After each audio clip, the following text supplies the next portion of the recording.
উস্তাদ নতুন ব্যবসা লাইন তো ভালোই করছুন সানোয়ার না লগে এবার করতামু এই তুই উস্তাদ কসকারে আমি হইলাম নলিপপ বাবা আমার কবি নলিপপ বাবা তুই উস্তাদ কসকারে উস্তাদ দিল বিলের গুয়া থাকা তারি নাম ভবিষ্যৎ বাবা এই থাম বচ্চ তোরা আর বলতে হবে না কারণ মানুষ শুনে ফেললে মানুষ আমাদের বন্ড বলবে এটা বুঝতে দিতে হবে না আমরা তো বন্ধ চুপ কর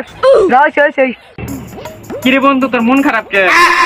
বন্ধু মন খারাপ থাকবো না বয়স তো কম হয় নাই বিয়া শাদী করা হইলাম না এটা বাবার বিষয় না বন্ধু আমার কাছে ভালো একটা বাবার সন্তান আছে যে সম্ভব প্রিয় সম্ভব করে। এ বন্ধু এটা আবার কি বাবা যে বাবা সম্ভব অসম্ভব করে এ বাবার নাম কি রে? নাম হলো ললিপপ বাবা। এটা আবার কি বাবা রে আইসে আর বগলে যাই সমাধান রে অসম্ভব করে থিয়ে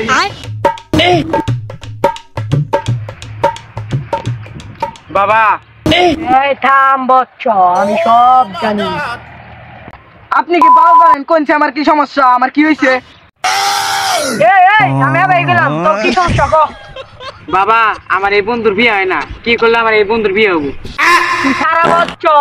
আমি আমার তান্ত্রিকগিরি কইরা তোর সিদ্ধান্ত আছে এই যে তোর সমাধানের সমস্যা ললিপপ আন্নে যদি বারে তান্ত্রিক করতাছুন ওরা আমি জানি বন্ধু তান্ত্রিক এটা তো মনে ভালোই আছে হ্যাঁ বন্ধু। তাহলে তান্ত্রিক বাবা কি কাজ করলে আমার সমাধান হয়ে যাবো? এই যে সেই সমাধানের সমস্যা এই জিনিসটারে তুই তোর পুকির ভিতর ঢুকা চাবির মতন দুইটা মুসর দিবি দেখবি 1 সেকেন্ডের ভিতর তোর বিয়ে ভেঙে যাবে আমার বন্ধু এটা কোন কবিরাজের কাছে আনলো কবিরাজ না পুরো আবুল খুরমাল বুঝছি আমার কথা না বিশ্বাস করলে ওর ভিতর তেল দা বসে থাকো বাবা তাহলে দেন আমি নিয়ে যাই নিয়ে সুগার ভিতরে দিয়ে দেখি কিরকম হয় এটা এখন আবুল বিয়ে তোমার মাথায় নষ্ট হলো নাকি? কর বেশি করে বিয়া কর বিয়ার দিলিক মরবো আমি যাবা বিয়া করে রাস্তায় বন্ডামি করে ঘুরতে বিয়া জয় বন্ড বাবার জয় নলিপপ বাবার হুগাই জয়